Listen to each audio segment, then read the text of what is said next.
Welcome to the Jurassic Park-Cast, the Jurassic Park podcast where guests chat with me about Michael Crichton's 1990 novel Jurassic Park, and also Not That Too.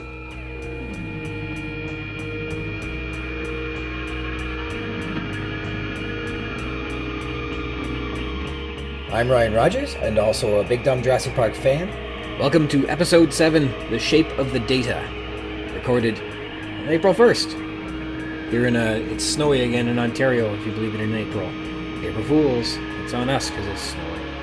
You're listening to Snail's Centipede, and the outro today is going to be the song Super Groovy. Thanks again to Snail, S-N-A-L-E, and Christoph Oakes for the use of his music. You can find his album on Spotify and on Bandcamp, and I hear that the second album is in the works.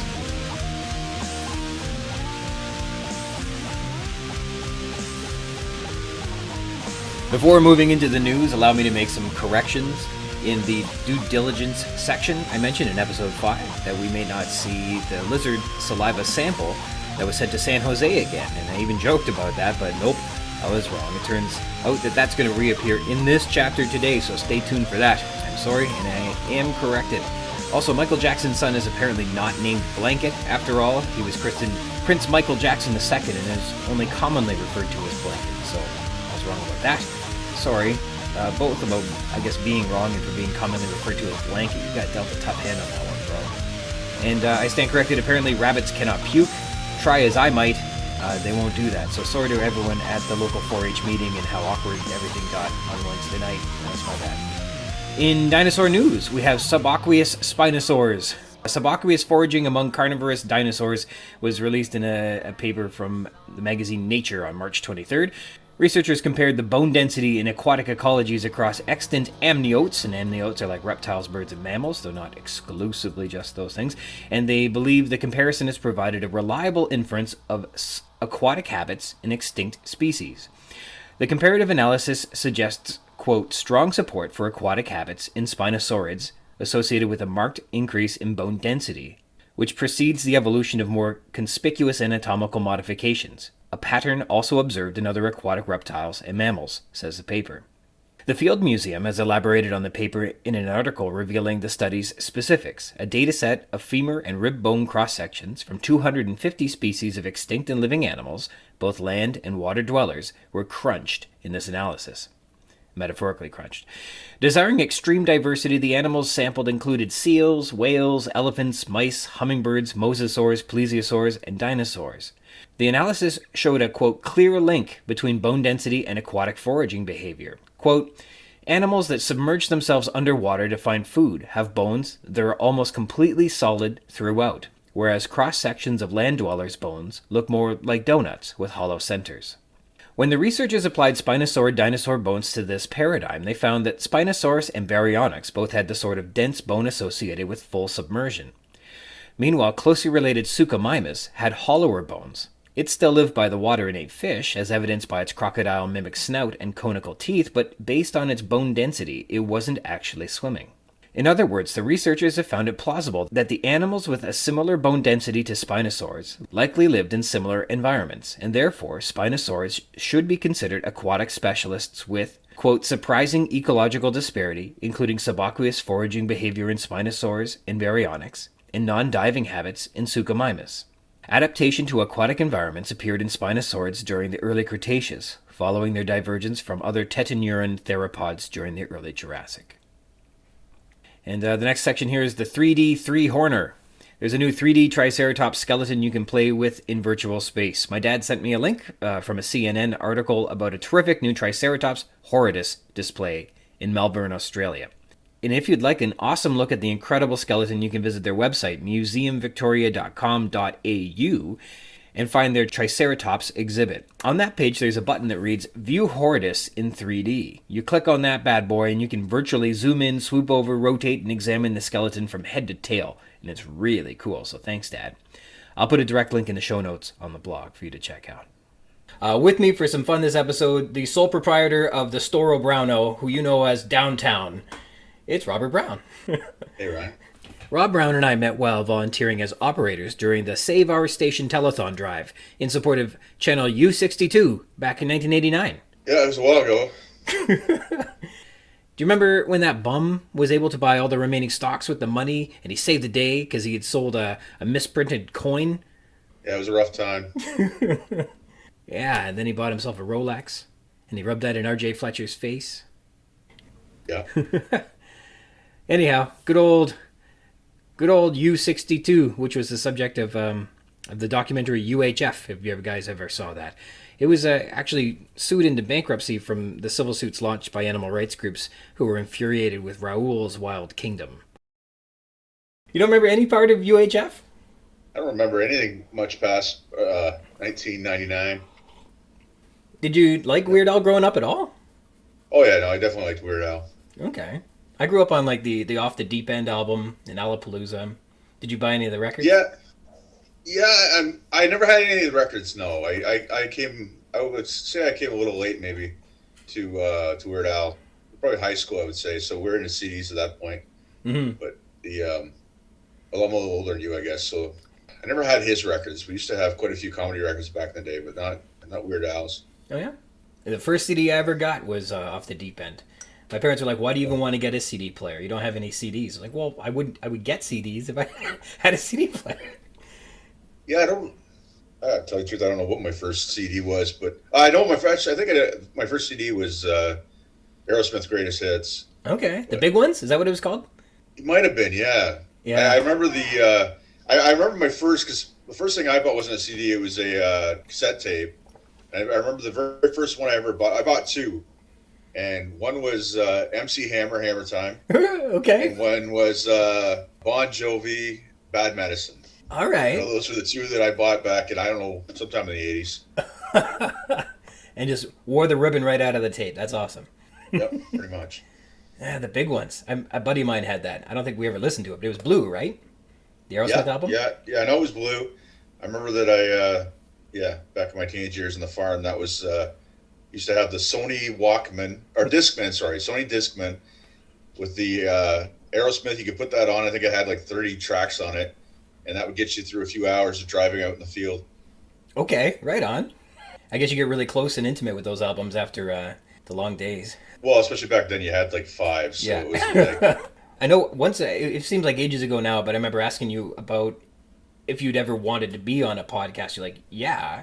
I'm really sorry that your first time has to be on this one. But but you mentioned that it was something you always thought it would be fun to do. I guess you mentioned you had a neat idea for a podcast. What was that? The original one that we talked about was with our buddy James there, who's now passed. Mm-hmm. We had talked about doing, he's done so much media and everything else, we talked about doing a historical one where, because we're both big fans of history, so we just figured we'd pick a topic and just talk about it. And with him, it's just a matter of, he's always goes off on tangents, so you never know where you're going to end up. You could end up talking about something completely different than what you're supposed to be talking about. Kind of like right now. Yeah. James Mays was great, and it's he just passed away earlier this year. But you're right, he was a raconteur. He could go on and on and on, and I always felt like it was complete nonsense. Like I thought he was making it up, just making a joke, but he was right about everything. And he just had a way of spinning the tale that sounded like a complete fantasy. But he was teaching you things you never knew because it was incredible. There's just little details about driving by like towns and stuff like that, just incredible. Yeah, well, yeah. You never knew what was fantasy and what was fact. Like he'd go on and he'd tell these stories, and you'd always kind of assume that a little bit of it was probably exaggerated. At the very least, it might be complete BS, but he'd spin a yarn, that's for sure. Yeah, I believed him. Whatever he had to say, I got a hunch that it was true. However, well, I'm sure there's truth in it no matter what. It's just a matter of how much he exaggerated or. And he'd been all over. He was way up north. He was way out east. He seemed to have a knack for having been everywhere and done it all. Yeah, he definitely knew how to make the most out of life. And he was hilarious too. Well, he tried to be hilarious. I guess the trick with being funny is that you're not everybody's cup of tea. Well, yeah, and he would try everything though. He'd go back and forth between like voices and stuff that some of which were completely and utterly inappropriate, especially nowadays. And he'd go right back to dad jokes and the worst puns you'd ever heard. Well, I mean, he grew up in the time of Don Rickles and Robin Williams, and Yeah. Oh, for sure. That is comedy. Those guys are a big deal. Yeah, I'm so glad that you're going to be on this podcast. It's terrific. Maybe one day you'll have your own, and maybe it'll be someday soon. It'll be good. We'll see how ambitious I get. I don't think I'll be doing a podcast anytime soon, but I looked at doing a commentary, like a YouTube channel for video games. Okay. I got to look at it one day and realize that I think I own like 400 video games. Okay. So it's like not to mention the ones that I'm not supposed to have, which are the my old school ones that I got a hold of, all of the old school ones. Mm-hmm. So I mean, if I had those, then I literally have tens of thousands of games. My goodness. I'm not sure of a format yet, whether it would be like type of thing where it's just you're serious about it, or whether you just have a few drinks and play a video game and reminisce, especially if it's a game that you haven't played for 20 or 30 years or whatever. Yeah, they come with like memories are attached to them for sure. It'd be a good time. For sure, yeah. Like that's what I know with this old system I had the one time with a couple of our mutual buddies there, and I just asked them which ones that they had remembered from childhood, and I loaded them up, and when they came over, then we went through all of them and you get talking about it, and a few drinks always helps. Did you ever get into the Jurassic Park Sega Genesis game? I have played it, and I just looked it up again just a little while ago. I was kind of doing my research. Yeah, no, it's definitely, it was quite the game. It's a good game probably back in the day, but it's kind of cool the way they did it when you look at it even now. So yeah, I remember it looked really neat. It was a good looking game. You going through the jungle and stuff like that. It was still a platform side scroller, but well, considering that, I mean, Steven Spielberg doesn't have a great track history. Like, I mean, they did the E.T. video game, which is like the worst video game in the history of video games. And the Indiana Jones ones are terrible too. Like, a few of them were bad, I guess, but a lot of them were pretty bad. I guess conversely, yeah, the LucasArts and Entertainment, their games are all terrific. And Spielberg did not have the same touch. Yeah, well, LucasArts is all over the place too. They've got some great ones, and they got some real lemons as well. But it's that way. That's the way video games are. Well, speaking of video games and cool technologies and stuff like that, you mentioned kind of in our air quote pre-meeting that for the past 20 years, every time you either get new speakers or you move houses or something like that, you turn to Jurassic Park to help you out with something. What was that? That's for setting up a surround sound system. That's cool. I have certain things that I always try out when and I haven't had surround sound that long, but I mean, even sound systems I had before that, the go-to was always certain ones. Jurassic Park's one of the number ones. Like if your bass can is not big enough that you can put a glass down and shake it off the table, then you're not doing a very good job. And I remember my cousin Matt in Windsor years ago worked at Future Shop, and he managed to get himself a discount on audio equipment. And we went over and we hooked up.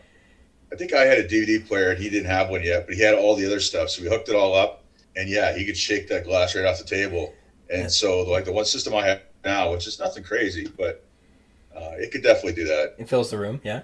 Yeah, and with the new 75-inch TV, I haven't actually played Jurassic Park on this new TV, but I'm sure it would be quite impressive. So what moments sound the best in surround sound when you get it up and you go, this is just right? What parts of the movie really? Well, Jurassic Park, obviously, the T-Rex scene is awesome. Yeah, and then they have it's a good soundtrack too. So it's good to be able to hear different. I assume it was an orchestra they used. Sure, must have been. And for me, that's the thing. Like a lot of people, especially nowadays, don't bother adding the sound system to go with the TVs. And most of these movies are all designed to have amazing sound. Like that's part of the that's part of the experience. Mm-hmm. So, and that's why, like, you try something like Jurassic Park on a sound system, it was a go-to, and that was relevant. But there's a couple, like, I almost always tried Days of Thunder. Okay. Because on a sound system, you can actually hear the cars going around the room. Oh, wow. Or something like Top Gun's another good one. Okay. Or there's certain military ones where you can actually hear the helicopter blades. Again, when you test out the surround sound, you can always hear the helicopter blades going around. Oh, Transformers, the original Transformers. When it starts off, there's some scenes that are really good for surround sound. Like when the cartoon 86 is it or 83? No, sorry, like the movie, the first movie they did. There's a few scenes where the sound sounds really nice on the surround sound. Right, that'd be cool. If Tom Cruise had to play a character in Jurassic Park, who would you like him to be? If he flew out of Days of Thunder and straight into Jurassic Park. Probably they count, because that way he gets 8. Yeah, it'd be a small meal. If you're allowed to say that. Is it Gennaro? Gennaro's his name in the book? That's right. The lawyer. Yeah, the lawyer, yeah. Yeah, I got farther again today. I was reading I'm up to about halfway. Halfway? It's not a short book. It's all right to take a little while. It's not that long of a book. I just haven't had a lot of time to get at it. But well, yeah, I guess compared to not 800 pages, but it's all right. Yeah, well, yeah, it's no Robert Jordan or anything, but you mentioned that you have you tried the VR experience. What's the Jurassic Park VR experience? There's one that comes with an Oculus Quest, and it basically there's 2. It's like a movie almost, but it's in VR. There's one where you go and you visit Brachiosaurus. You see like the eggs. I think that's how it goes. You see the eggs, and then you see the dinosaur come down and close to you and look at you like down low. Mm-hmm. And then obviously the other one is a T-Rex, and then a T-Rex comes right up to you. I've tried a few of them, so I might have it mixed up, but I know there are a few experiences, and I was just looking at a new one today, and it's kind of a game that has, it's not a Jurassic Park one, it's a game that has dinosaurs. Mm-hmm. So it's but it's trying to recreate that same experience. And I imagine over the years we're going to see a big increase as far as media when it comes to things like that. Mm-hmm. Mm-hmm. Oh, yeah.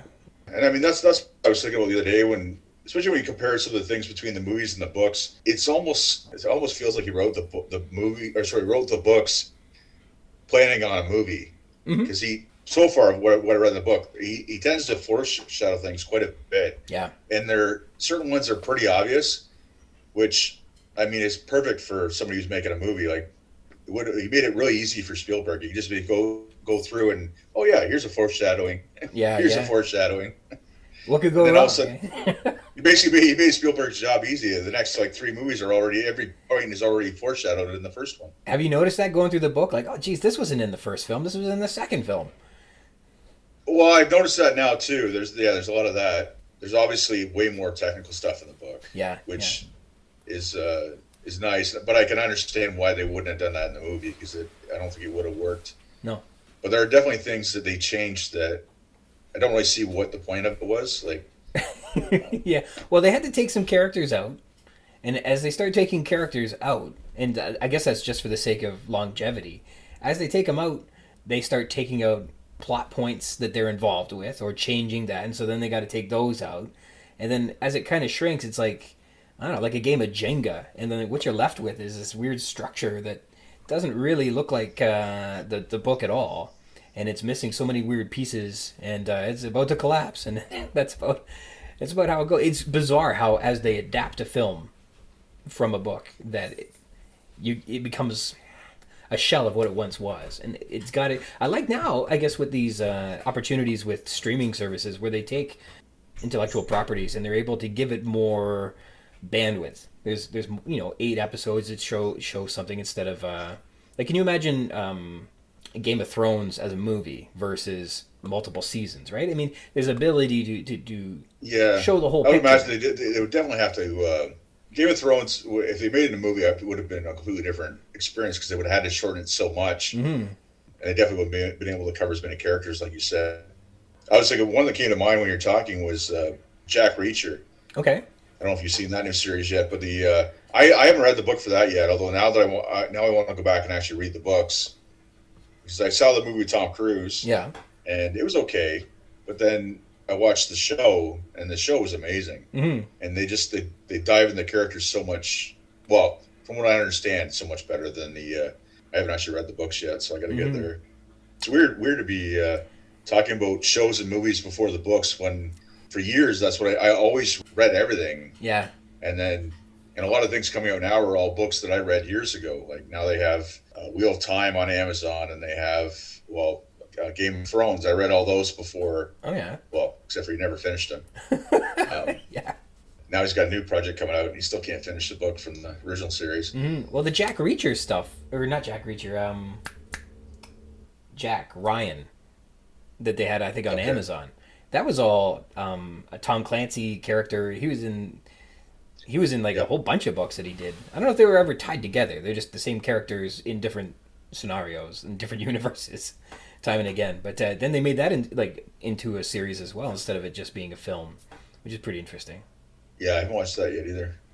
Yeah, I know it's they definitely do a better job with the new, and especially they're willing to put the money in the budget. So, Mm-hmm. because I know I've been worried for years about the Wheel of Time series from Robert Jordan not being redone right, but I have read the books for a while, so I'm sure there are things that they butchered in the series. But the series I thought wasn't too bad.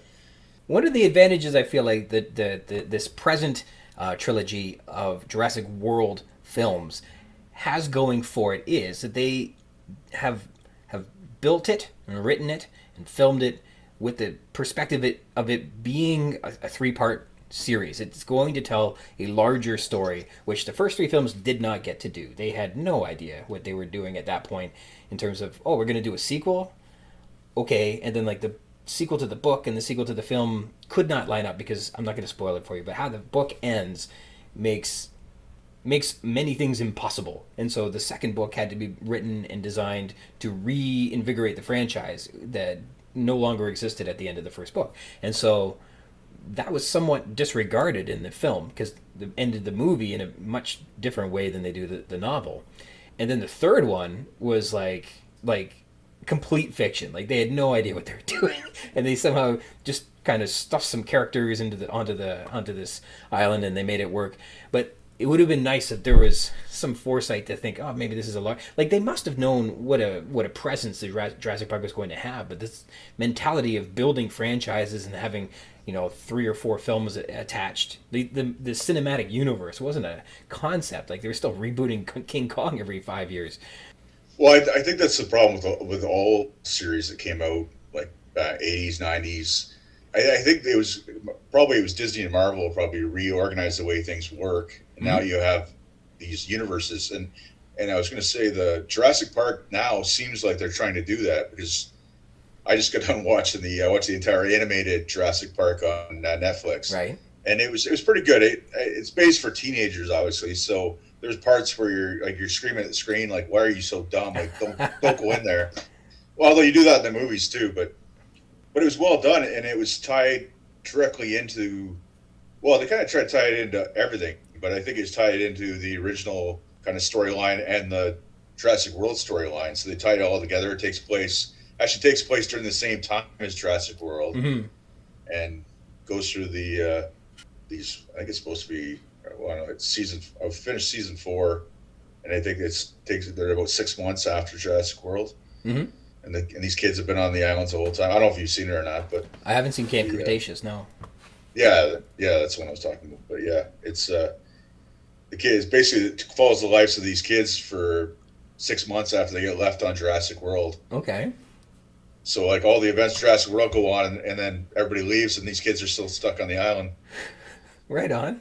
Okay. So it follows them, and then they end up going from one island to another island in like season 4 or whatever, which is one of the other islands that's from the movies. Okay. Very interesting. And I didn't realize until I watched that, and then I've just recently played one of the video games, one of the new ones. I didn't realize that there's supposed to be all these islands that are all together, and that makes up the Jurassic World or whatever. And there's basically dinosaurs on all the islands. So that's a product of the second book. In the first novel, of course, there's just the one island, but in the second book, they introduce a chain of islands, and there's the 5 deaths. Okay. Cinco Mortes is what they call it, and the evolution game, and I think that there's a second evolution game, Jurassic Park Evolution. Oh, is it called Jurassic World Evolution or Jurassic Park Evolution? I think it's Jurassic World, actually. I can tell you because I was playing it. Jurassic World Evolution. I got a free copy of that on Epic, I think. Right on. And I turned it on in order to research for this, and then I got addicted, and I've played probably dozens of hours of it. Yeah, those park I builders. I think I'm controlling all 5 deaths right now. I have all 5 islands. At 100%? Or what do you need? 90%? I don't think I'm at 100%. No, I'm still dealing with, and I can't keep the damn raptors in the pen. They will not stay in the pen. It is so annoying. It doesn't matter. There could be a concrete wall with electrified fences, and they will not stay in the pen. And they break the walls, and then the T-Rex gets out, and they eat all my tourists. You got a problem on your park, Brown. Well, I know. And you can't. It is most of the animals. As long as you keep them happy, they're fed, they're healthy. They stay in the pens. But those raptors will not stay in the pen. They break out every time. They just do it to piss me off. I'm very sorry. That's a cool game. I played too many hours on that too. It's cool. So like now that you've gotten, you're saying halfway through the book, what kind of surprises or what's been unexpected so far? Some of the stuff is obviously stuff that they changed that threw me off. Like so far, the lawyer isn't like the snivelly kind of whiny guy that they had in the movie. That's right. The Malcolm character, I can't help but see the actor or hear the actor in my head every time I'm reading the book. Yeah. Because I've seen the movie so many times. So his voice just comes in my head at this point. So it's unfortunate that I didn't read the book first. Because now all I can picture is him. Same with Grant. Well, no, Grant actually, because of the way they explain Grant in the book, I can picture a different character for Grant because the character in the book is a lot different from the character in the movie. Like it's a lot more rugged, I guess. I picture him kind of as a Gerrard Butler versus a Sam Neill. Yeah, I was going to use an older reference. I was going to go more with like I don't want to say Chuck Norris, but more like Grizzly Adams. That's it. Grizzly Adams. Okay, Grizzly Adams. Okay, so Grant, so when I picture the beard, I think like a little bit shorter cropped, but yeah, Grizzly Adams. Well, it probably would be, and I think if you read the way it is in the book, it would be shorter cropped, but it just so I was just picturing kind of someone who's more of an outdoorsy. Well, sure. I'm trying to think of a good reference off the top of my head. Like Grizzly Adams might be too rugged. You make a really good point because they in the book are like 2 months in to working in the Badlands, and I don't know that he's gone to the barber while he's camping out there or not, and he probably didn't have a chance to stop at the barber on the way to the island, so he might have an unruly beard. As opposed to I'm just picturing it in the look more than the beard itself. Yeah. But the long hair and the whole package, Grizzly Adams. There's that meme where he just gives you the nod. Have you seen that one? I've seen a bunch of them. There's quite a few, especially now that I have a beard. People send me the Grizzly Adams stuff all the time. Okay, Grizzly Adams. That's good. With Malcolm, yeah, he's supposed to be like this Texan, and Goldblum didn't play him like Texan at all. He played him with like after The Fly, but he was definitely like a sex symbol, and he played Ian Malcolm sexy. He played him real sexy. And he was horn dogging as best as he could with that snarl, and Goldblum's got that delivery that I don't know that he used it quite as much, but it really appeared in Jurassic Park, and then it was like in Independence Day, and now it's like he can't go anywhere without stammering and stuttering his lines out, and that's become his gimmick, and it kind of birthed itself in that Ian Malcolm presentation. But he was definitely topless in all his roles leading up to that moment. Yeah, well, I remember like The Fly and that kind of stuff. It was definitely. He's got a little fly in him, and all of a sudden his shirt's off, and he's doing acrobatics all over the loft. Yeah. Shoot me. I haven't seen that movie in a long, long time. Yeah. But yeah, so anyhow, I keep getting his voice stuck in my head when I read the book. Yeah. Most of the other characters, I can picture the way the character is, except for maybe Hammond. Yeah. Hammond or Hammond? With a D, yeah, Hammond. I still see him. I still see him as the guy from the movie. Yeah. Although, having read it in the description of the book, they really make him out to being like really short. Okay. Where the actor in the movie, I think, was short, but he wasn't that short. Whereas the book makes him sound like really short. This is an interesting line of questioning because the portrayal of Hammond in the movie, he's this jovial, friendly, and emotionally invested kind of marketer. He really wants to show this island off, and I think he believes that it's safe. I think he really does. Whereas I think in the book he's portrayed as this guy that's like ready to the end of his life. He's getting impatient. He's cutting corners. He isn't listening to people anymore, and he's like, just open it as soon as we can. This has got to get done. And I think he's portrayed in the book as being stubborn, careless, to me, he's this guy that's like, I gave you the dream, I gave you the tools, I gave you the money. You make it happen. Don't come to me with excuses and problems. Just make it work. And that's kind of what he provides. And it doesn't, like, he's not a nice guy. He calls people names all left and right. He's pretty rude all the time. Whereas in the film, he's entirely different. He's really very sweet. I wondered, as you read it, do you still hear Richard Attenborough's nice accent as opposed to, like, he's never portrayed as British in the book in any way. You don't really hear where he's from. Yeah, no, I definitely notice a difference in those characters, because the definitely, I would say, a little more harsh. And I was just reading the part where they're on the tour, and he's listening to it over the mic, and he's basically angry that they're constantly, that he thinks they're all being negative, even though they're just kind of experiencing the park, whereas he's getting angry about the fact that they're not all overjoyed and bouncing around and just happy to see dinosaurs. And yeah, the fact that they're actually talking about it analytically is really annoying him. Yes. Yeah, that's right. They're scrutinizing. They're supposed to be, providing their opinion, consulting and stuff like that. And he wants them to just enjoy it. Yeah, enjoy the spectacle. And of course, as you're right. You're entirely right. The analytics forbid them from doing that. Well, and especially Malcolm, of course. And I know the part I just got done reading, like I was almost waiting for him to say something about feeding Malcolm to like one of the dinosaurs. He was that annoyed with. He basically figured that Malcolm was out to wreck his park. At the point that I was reading.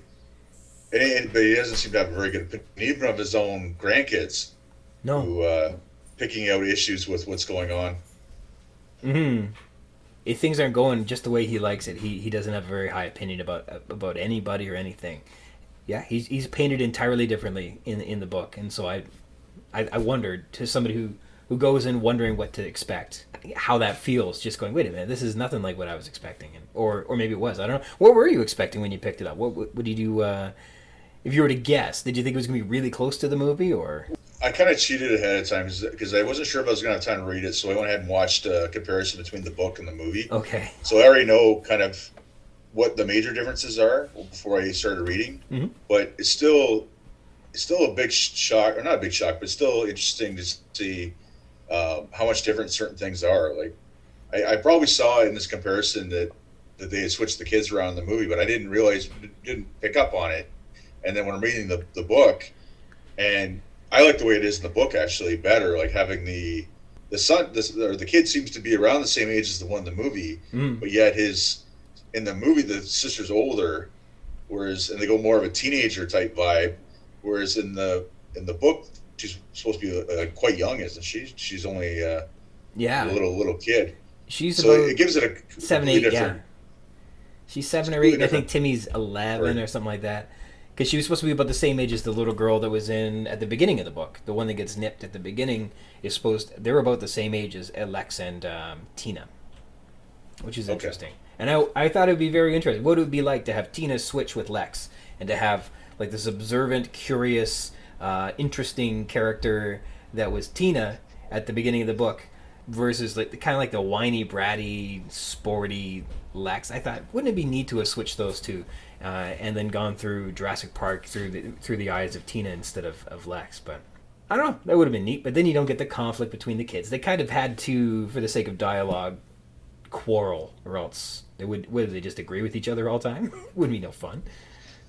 And well, I mean, they seem to balance things out, but like another thing that I noticed that I thought was unnecessary, although I guess maybe when you start removing other things, you have to switch things around. But in the book, Grant talks about liking kids, whereas in the movie, he actually says, I can't stand kids or whatever.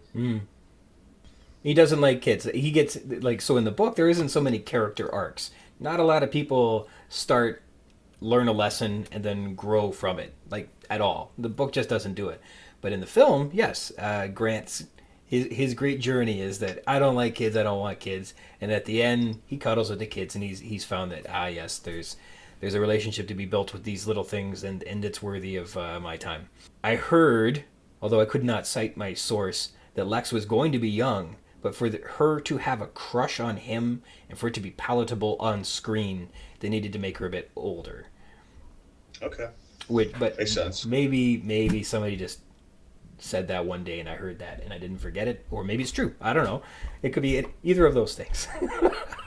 Well, they do so many shows about how big movies like this are made that it gets confusing as to which ones are rumors and which ones are actual facts. Like one of the other things I watched in my research was I rewatched the movies that made us on Jurassic Park. Okay. They go through, I think it's on Netflix. They go through all the directors and producers, and they don't typically interview the actors, but they do interview. I can't think of the name of the actor, but the one that played Grant in the movie. Sam Neill. Sam Neill, that's Yes. it. They do interview a couple of the actors and then a bunch of the producers and stuff. But they go through everything and they explain how they came up with a lot of their ideas and what they had to do to get the movie made. And then it goes through all the special effects and how they convinced them to go with computer-generated special effects rather than going with claymation. Mm-hmm. I've seen some of the mock-ups that was done. The special effects guy was named Phil Tippett. And I've seen some of the pieces he's done with the raptors going to the kitchen. And It's pretty cool. I don't know how the finished product would have looked. I mean, it would have looked like claymation. It would not have not looked like claymation, which I think looks cool. I've always liked it, but it doesn't... I don't know. Like, this was a big step, and they took, I guess, a gamble on it. It looks super cool when they finally... Like, that brachiosaur, that first opening shot is just... It blows your mind. It blows everybody's mind. Everybody on the screen gets their mind blown. Everybody in this audience gets their mind blown. It's really well done. And that's kind of like the proof of concept that, like, hey, can we get this to work? And that CGI shot blows it out of the water. And then the rest of the film works. And I think that the total quantity of, like, CGI minutes is, like, in single digits. It's not very many actual time on screen that CGI is actually used, but it's impactful. They had to mix it up, so it's a combination. And a lot of times they would use claymation to get the motion right, because the guys are having a hard time animating the way a dinosaur should move and things like that. And then other times, like they said, anytime it pans in on the face of the dinosaur, it was a real it was a actual model that they built, so it was life size. So like the T-Rex, and they had an animatronic T-Rex they could use for certain scenes. And then if it was from a farther away shot, then they go to the CGI, because you can't tell farther away that it's not real. Whereas if you get too close, it looks back then anyways, it looked too fake. And then when everything was done, you still had to go back and go in and actually do some hand or like some actual work on the film itself. Oh, yeah? in order to smooth everything out, get things, because back then they couldn't do everything in a computer like they can now. Mm-hmm.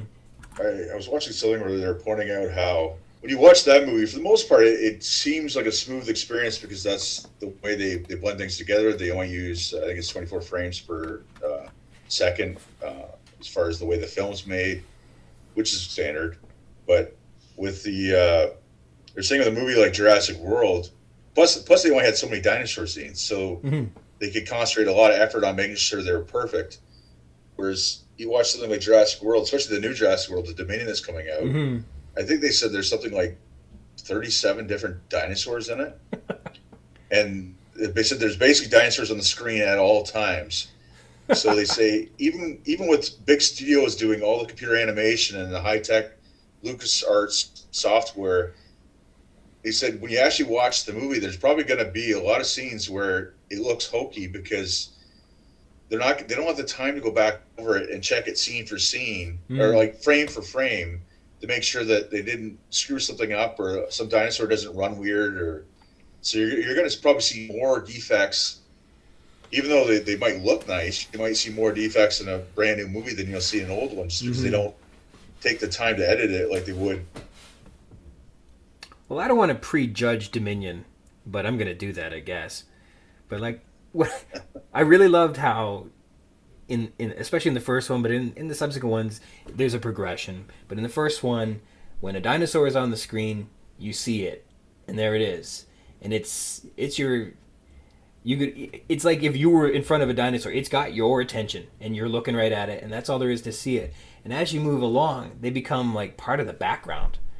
Like in the latest film where they're fleeing from a volcano, it's just you can't see any of the dinosaurs because there's too many of them, and it sounds great. Like what do you complain about? You're getting all these dinosaurs, but you don't. I don't know. You get to see them. They're here, they're there, they're gone. And you're like, oh, you just saw 30 dinosaurs. Congratulations. Like, well, okay, but I didn't get to really feel like they were there in a way.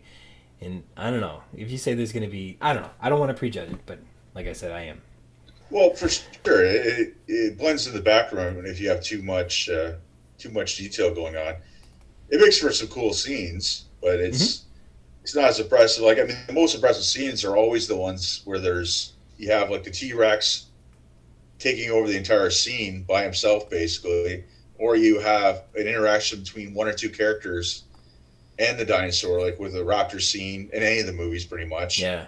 Or I know I haven't got there yet in the book, but I'm getting the impression from the books that the raptors were played to be much more evil, much more ruthless, or not. I don't want to say ruthless because they're animals, but they make them out so far in the book. They make them sound a lot more like, I don't know, like a tiger or a shark or something, where it's not meant to be evil, but it's going out of its way to hunt and kill. And whereas in the movies, they kind of, especially, I mean, in the newer movies, the raptors are part of the heroes. Yeah, whereas it's interesting, right? The way the book kind of lays it out so far, the raptors, there's no way they'd be heroes. They'd be like they're the uncontrollable. Like, it always makes it sound like you could train a T-Rex before you could train a raptor, because a raptor would stab you in the back. Yeah, I think they are portrayed as like cat-like, in that a cat will never not pounce on a mouse that scurries by. A cat will never not find itself immediately alert if a bird is nearby. They're ready to go at a moment's notice. Their eyes get big, their ears go back, and they will catch. They'll play. They pounce on. They kill, just like that, because that's what they're kind of hardwired to do. And I think the velociraptors may have been played to be like that. They're hyper carnivorous. They can't help themselves. They just love pouncing, catching, taking, and that works, I guess. Except for they're very patient when they stalk people, when they especially get close. I found in the book, I guess I don't want to ruin it for you, they do a lot more kicking in the book. There's a lot more of they take that claw and they kick everybody a lot. And you didn't get any kicks. You don't see any kicking in the movies. And that's kind of, you see jumping, you see grabbing, you see pouncing, you see biting, but you don't see the kicking. And like that, I don't know. I guess that's a little gruesome to put on film. But like, the whole mythology of the velociraptor is the claw. And the book gives it to you. You get some kicking in the book. You can look forward to that. Well, it definitely pumps it up more, as far as I'm expecting more gruesomeness from the raptors in the book than the movie. I mean, they were scary enough in the movies, but the definitely looks like there's going to be, having not read the end of the book, it definitely sounds like they're going to be going a lot more detail with the raptors. There's some scenes at the end that, like, still to my, like, how the actors or the characters in the book made the decisions they do to, like, I don't know if they're crazy, if they're just written wrong, or they're brave beyond any measure I can comprehend. The things that they wind up doing at the end, I just don't even understand. But that's okay. It's okay. Have you found any exciting parts where, like, when you're reading, go, oh, that's a line from the movie? Have you found, as you're going through it, like, oh yeah, I recognize that? Well, the most recent one was and I think it's the same in the movie and the book, where Hammond, he sees Nedry and he goes to walk away and he mumbles under his breath, he's a slob, or I think after he gets up to go get a Coke. In the book, he gets up, goes and gets a Coke. Yeah. And he says something about he's a slob. And I think it's the same in the movie as well. Mm-hmm. And that stood out, because it's when Hammond's starting to turn nasty towards his guests, or his employees, I guess, in that case. Some of the lines, definitely some of the Malcolm lines, must have been taken right from the book. That's right. Although in the book he has way more actual dialogue than he has in the movie. Mm-hmm. He definitely some of the classic lines and some of the explanations he has on, like, chaos theory, and you can definitely see where it's pulled from. Although they explain it a lot better in the book than they do in the movie. In the movie, it's just kind of something he says, whereas in the book they actually go through what. Mm-hmm. I'm assuming, I've never done any reading on what chaos theory actually is, or if it's actually a thing, but. It is a thing. I don't get it. It has, like, these three elements. The first one I kind of get. The second one I really don't. And the third one is way beyond me. And those three things are complicated and unpredictable, and therefore chaotic. And I wonder if anything that's unpredictable is therefore chaotic, which seems like an oversimplification, but it feels more like a philosophy, like a Murphy's Law sort of thing, than it does a calculation. Like, I can't imagine what data Malcolm would put into a formula to make this calculation. I can't figure out what that would even look like. So I don't know how he reaffirms, like, this isn't my hope. I don't want you guys to fail. I calculated it. This isn't a prediction. It has nothing to do with what I want. There's no way you're going to make this park work. You can't control nature. That premise is flawed, and I showed it to you, and you went and did it anyhow, and it's going to have very real consequences for human life. Yeah, definitely. It's the detail they go into, especially in the book, is a lot of it goes over my head, and I'm an engineer, and I still can't understand what he's talking about. Well, what are you looking forward to? What do you think is going to happen at the end, if you had to guess? I guess you've done your research and you kind of spoiled yourself a little bit. If you were to predict, say, having read the first half, Nedry has only just left to get a Coke. Is that where you're at? No, he's stolen the Jeep and he's on his way to. Suppose he on a 3-minute run down to the dock to give the samples away. Wow. And then he's coming back. So that's because I think the chapter that I'm just about to start is called The Long Road. There's a chapter called The Main Road. Good for you. The Main Road. There you go. The Main Road. Well, I'll tell you what. You're probably, if I was to guess, the next time you pick it up, prepare to read about 150 pages straight, because that's the way it always goes. Because it goes when Nedry decides once he gets lost, that's when rubber hits the road. That's for sure. It's awesome. Yeah, I probably would have done more earlier, except for the more I got into it. Especially, I think I read the part on the raptor pens, and that's when I kind of realized, maybe I don't want to read this right before I go to bed. So I was like, I'll put this down. I'll pick it up someday when I'm a little bored at work, and then I'll get back into it, which is what happened today. Because it's hard to put down when you get going, man. It's super cool. It's a lot of fun. I don't doubt it.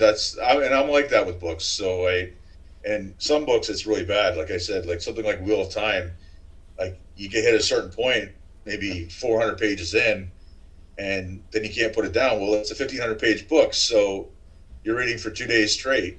And I was a fast reader. I know I'm definitely slower now, which is probably a good thing, because I think pay more attention when you have to work your way through it. Whereas I was reading so fast 10 years ago that I probably skipped through a lot of details.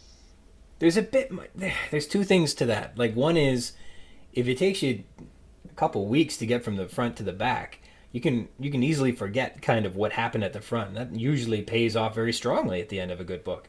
And so sometimes that connectivity, I like to, when I'm done, browse through the first couple chapters, just skim them and go, oh yeah, look at that, and remind myself and go, oh yeah, that was a good book after all, or even better than I thought.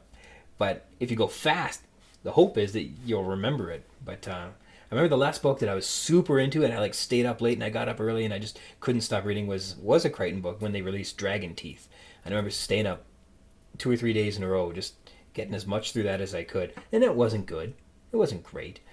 And I did it because I was excited. And that was all there was to it. But some of them can be really exciting. I was so excited for that book.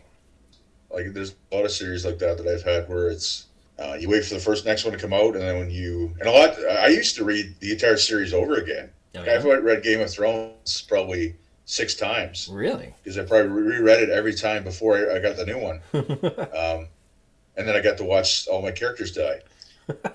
Every single spoiler alert. Yeah. Oh, sorry. I don't know. But Robert Jordan, same way. Like, I mean, I used to reread him a bunch, but then I stopped because it was just too much. You couldn't dedicate that much time to. I think the last time I read Game of Thrones was at the cottage, and I spent way too much time reading books at the cottage, whereas I should have been doing other things. I was peaceful, but yes, back in the day, I used to read books all the time. Like, not just all the time, but I reread them multiple times. There's so many like Dinosaur Trainer books on the history of Scotland that I've read 10 times, and that's why I know so much about Scottish history. Even though I've found a sense that he was nearly as accurate as he thought he was. Right on. That's interesting. I was looking into it. Hammond is a Scottish name. Well, I have a very Scottish name. My name is Robert Malcolm Duncan Brown. That's a good one. We were talking the other day because we were saying that the in a Scottish family you pass the same names down from generation to generation. You might not necessarily. It's not like certain other cultures where you name your son the same name as you are, but somewhere in your cousins or whatever, the same names would appear over and over again.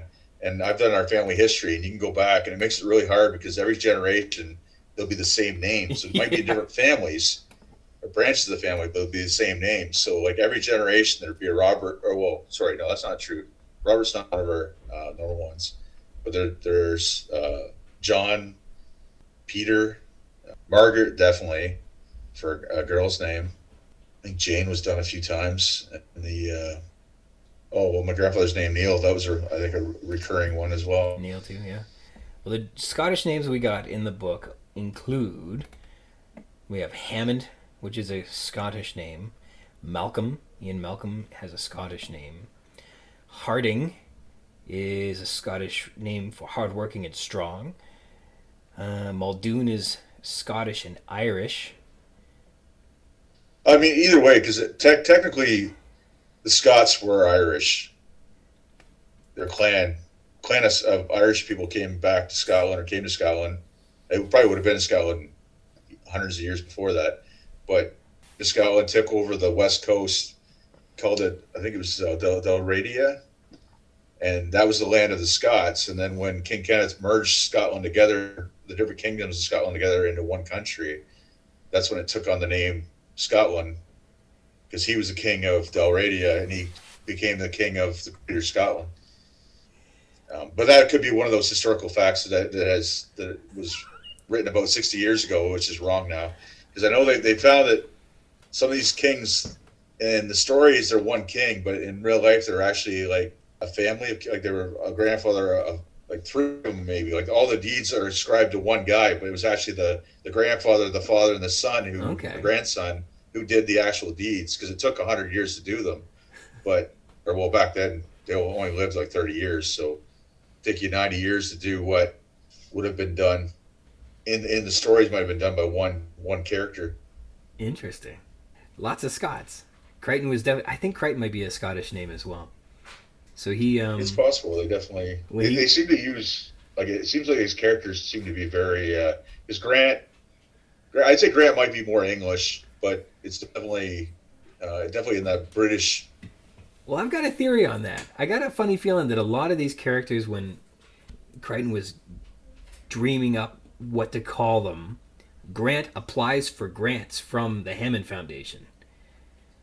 And I thought, that's interesting. And who was the other one? Henry Wu. He needed to Wu to work with him in his laboratories. And what was the other? Oh, and that Dennis Nedry is basically an anagram for nerdy, because he's the computer nerd. And I think those three characters that were part of like the mythology around the Hammond Foundation, its connection to dinosaurs. I thought it's interesting how he and then he just kind of populated the rest of the book with a couple Scots.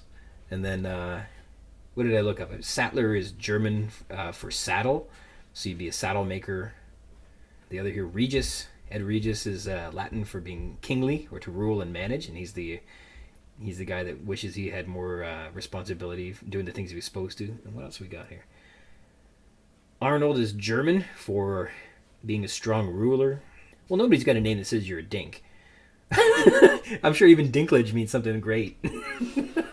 Yeah. But in any case, yeah, I got this hunch that when Crichton was just dreaming these up, he just kind of picked a bunch of names out of his common ancestry, just stuff that came natural to him. I don't think he worked too hard on them. And then the ones he did do are seems like fairly transparent connections. Like, oh, what's this guy? Oh, we'll call him Grant because he applies for grants.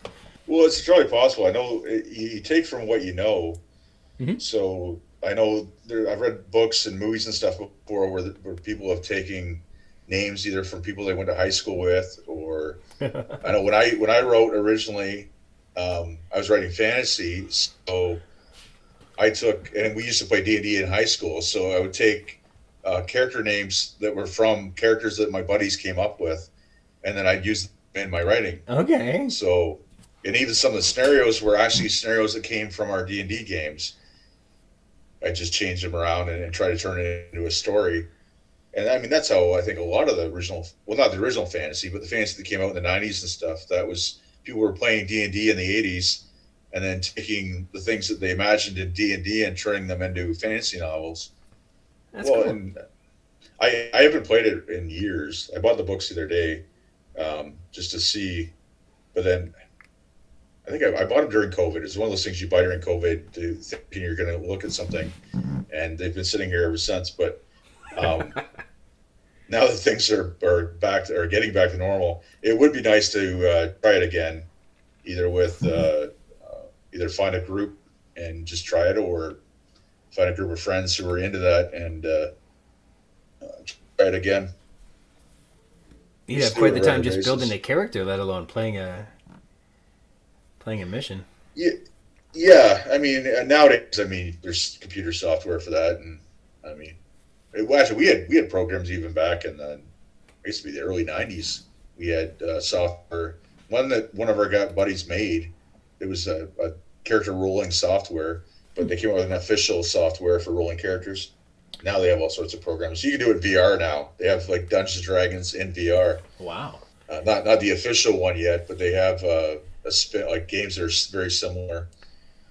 Well, there you go. Well, if anybody's interested in burglaring Browno, he's got VR, he's got the D&D manuals, he's got surround sound, he's got a big TV. That's awesome. Also have an axe and sword collection. Compound bow. Well, when you finish the book, you think you'd come back and give us your final thoughts? Sure, yeah. All right, right We can on. definitely talk about it again. I want to say thank you to my special guest, Rob Brown, Downtown Robbie Brown, for joining us. Please do not burgle his house. That was an April Fool's joke. You don't need to do that. Let's get into our text for today. Our chapter is The Shape of the Data. The Shape of the Data spans from pages 26 to 28. In a synopsis, Alice Levin notices Tina's drawing of the green lizard and suggests it looks like a dinosaur, and becomes excited that it may have been a rediscovery of a believed to be extinct species of dinosaur. Dr. Stone thinks Levin has an overactive imagination and refuses to indulge in her fantasies. We have a few more characters that are, most of them are all familiar. We have Elena Morales. She had to calm down after the newborn had died, and then reported the animal attack as asphyxiation and sudden infant death syndrome, rather than face the criticism of being perhaps delinquent in her duties. Dr. Cruz, this poor Dr. A, works his way through med school but still can't get a first name, and B, doesn't get the complete results from the tropical disease laboratory. We have Alice Levin, our new character for today. She's a technician who works at Columbia University at the bacteriology lab down the hall from the TDL. She's also the mother of two boys, whose kids draw dinosaurs all the time, so she can therefore recognize the drawing of a dinosaur when she sees one, though she doesn't know the names of dinosaurs. She reviews the specimen and thinks that it, too, looks like a dinosaur to her, and feels like they should refer it to the American Museum of Natural History for identification. She also believed a surgical orderly was stalking her once upon a time. Richard Stone. He rejects Levin's dinosaur hypothesis. He apparently knows very little about dinosaurs, including that some species were small. Stone must have some concern about what Levin is telling him, because he does procure the specimen from the freezer and show it to her on page 27. However, identifying the lizard as a dinosaur is, quote, impossible. Stone condescends to her as a mere technician who is uninformed with an active imagination. She believed a surgical orderly had been stalking her, which he thought was pretty crazy. Like she made that up. We have a mention of Dr. Simpson. He may return in a month, where the frozen specimen is expected to be waiting for him on page 27. Tina Bowman returns as a mention. She's the lizard bite victim and apparently a very good dinosaur artist. We have some localities. Punta Arenas returns, where Dr. Cruz receives incompletely reported results. The Tropical Diseases Laboratory at Columbia University, where Alice Levin spots the dinosaur drawing, and incomplete reports are produced for Dr. Cruz. The Museum of Natural History, where the unidentified lizard specimen could be taken for positive identification, according to Levin. In terms of plot, it moves forward when Alice Levin notices Tina's drawing of the green lizard and suggests it looks like a dinosaur, and becomes excited that it may be a rediscovery of a believed to be extinct species. In terms of stylistic techniques, Crichton once again employs italics.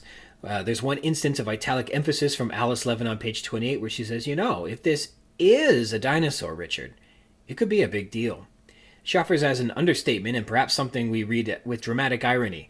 We as readers are pretty well aware that, this is a dinosaur, but there's something important here too, where Levin is considering the consequences of the data before her.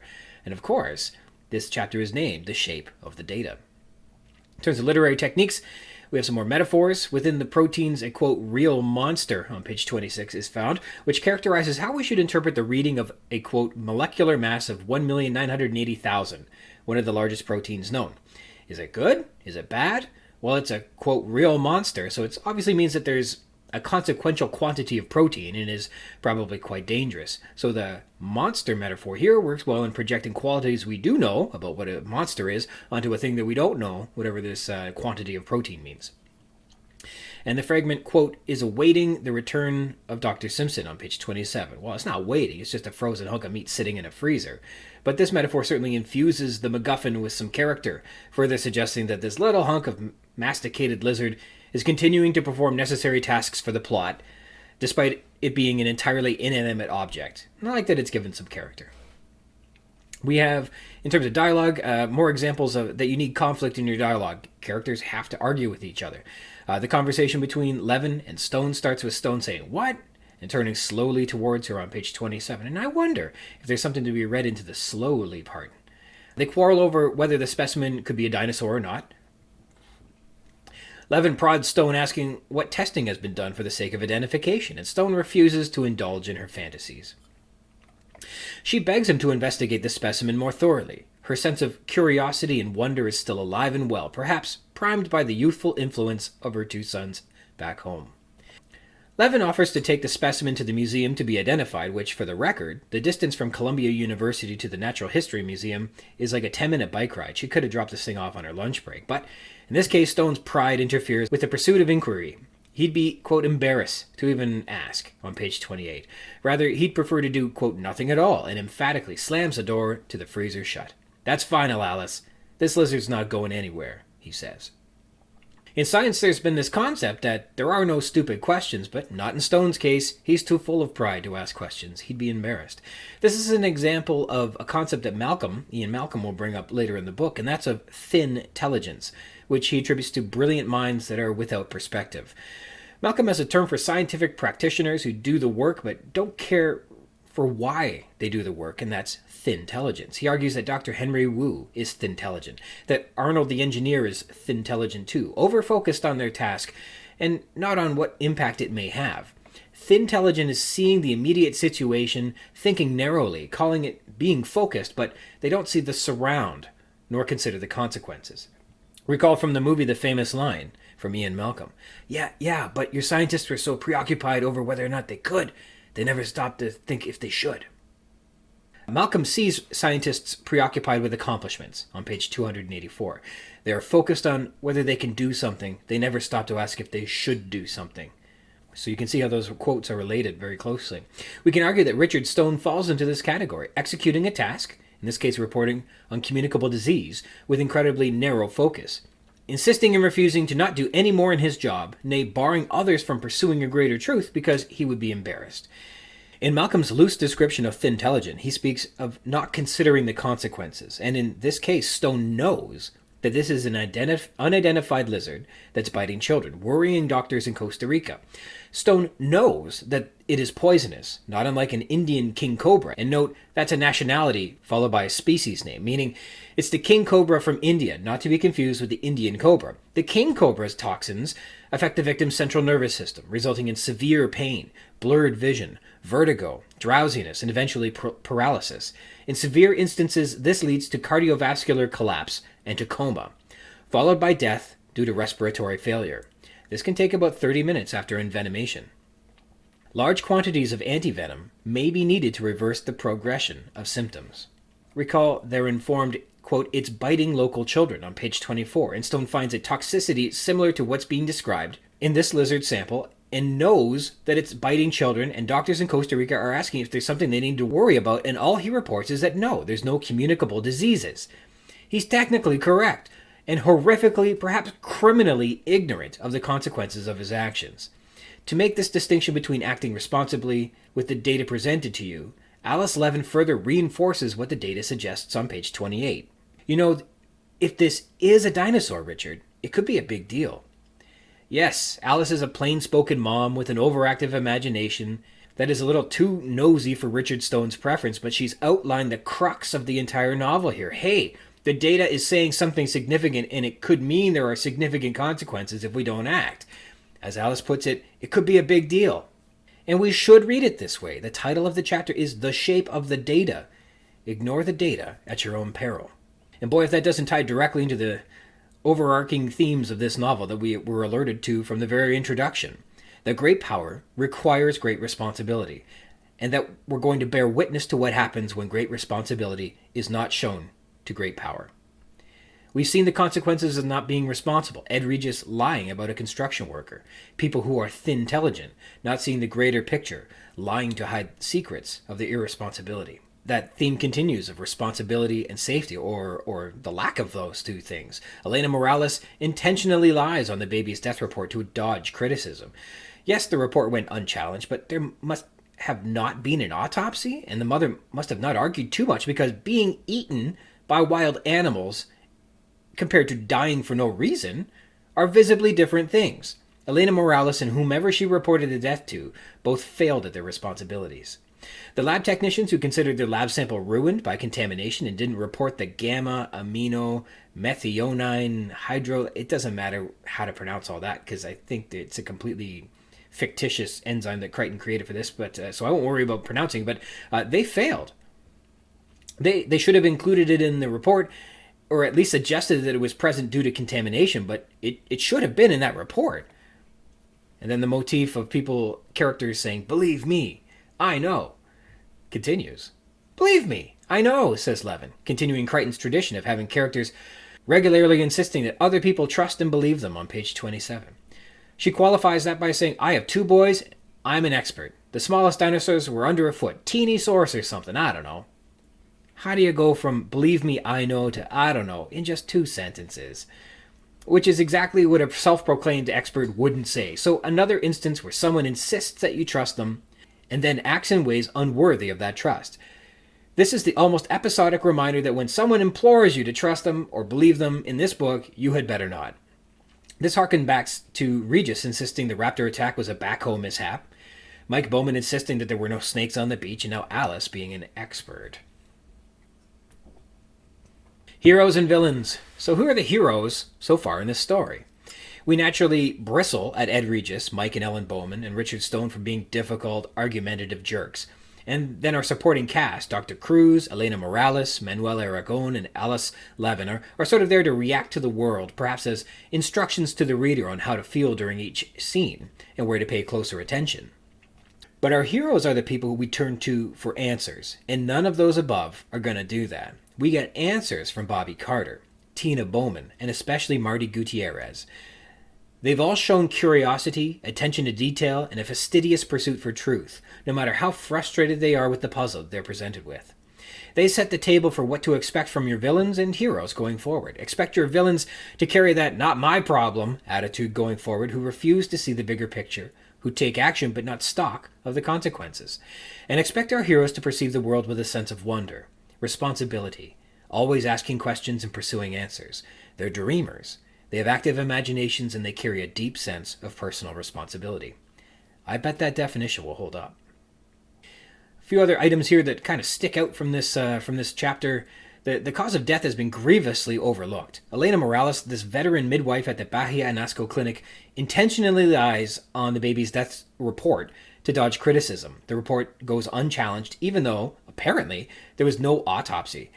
What we know is that the lizards, in fact, bit the baby a lot. And from the toxicology report we get in this chapter, that would have poisoned the newborn with a venom similar to that of a king cobra. How a grieving mother doesn't make a complaint or statement about this is unimaginable. It just doesn't make sense. So, that part of this chapter is under protest from me. Due diligence.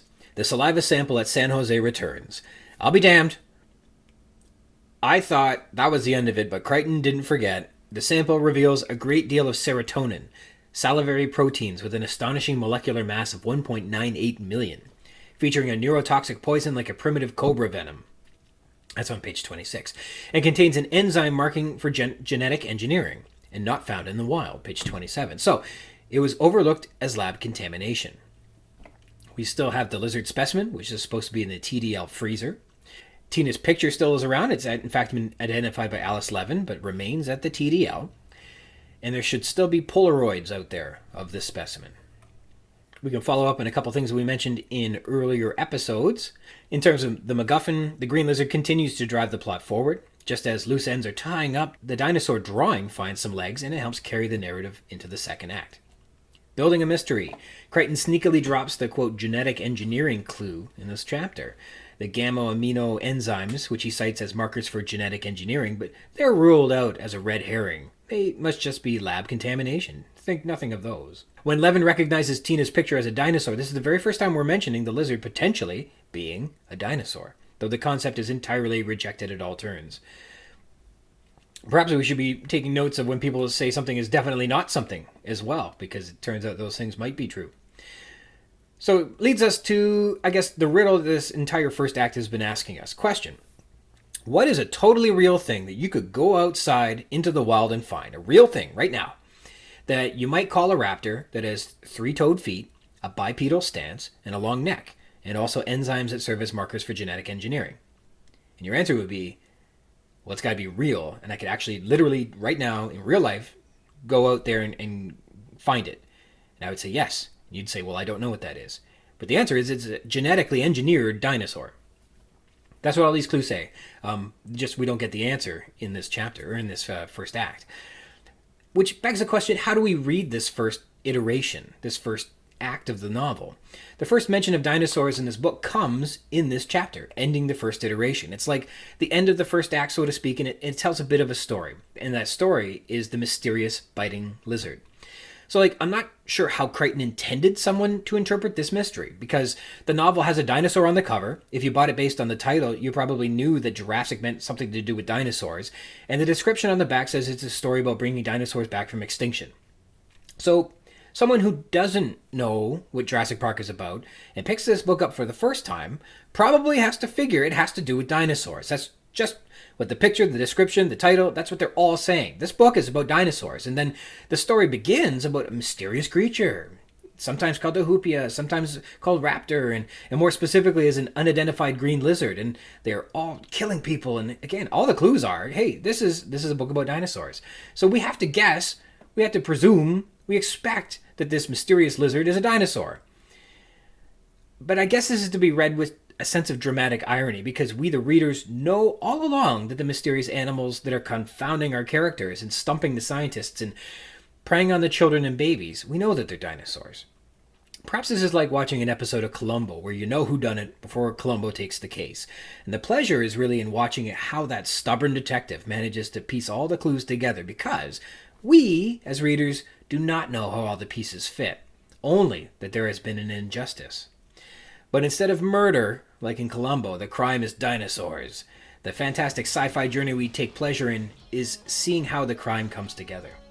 So let's hope that the next character we meet in this story is our proxy for Lieutenant Columbo, the pedantic, unyielding, tenacious detective who will stop at nothing until this riddle is solved. And of course, we know who that's going to be. So that just about does it for us today. Before we sign off, many thanks to my special guest, Rob Brown, for joining us. I want to sign off today thanking you for joining me.